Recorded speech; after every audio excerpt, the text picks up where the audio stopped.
ازيكم عاملين ايه اخواتي وحبايبي؟ يا رب تكونوا بخير. النهارده يا جماعه جايه لكم بفيديو جديد هقول لك ازاي تعملي تتبيله السمك المشوي ويطلع معاكي السمك بطريقه جميله جدا والطعم خيال. معايا يا جماعه ديت توم وفلفل دقتهم كويس جدا، ومعايا طماطم مبشوره هحطهم كده عليهم، ومعايا جزر مبشور،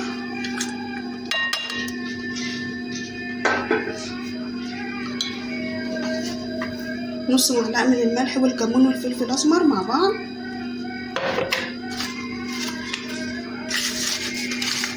شويه بهارات سمك مشوي،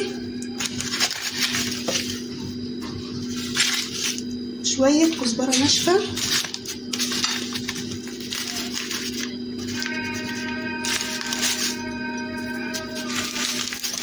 وهعصر بقى ليمونتين كده حلوين،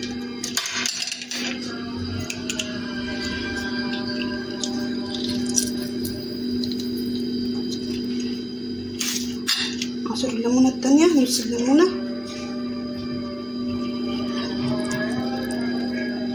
اقلب بقى المكونات دي كلها مع بعض،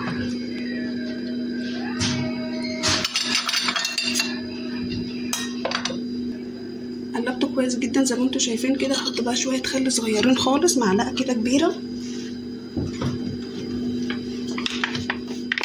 حوالي معلقه،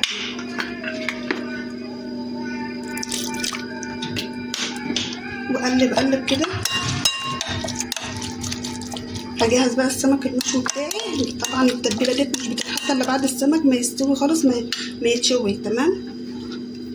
هسويه طبعا وهشويه وهرجع اوريكم بقى الشكل النهائي. بتدي للسمك طعم جميل جدا، وجربوها ان شاء الله هتعجبكم جدا. استنوا.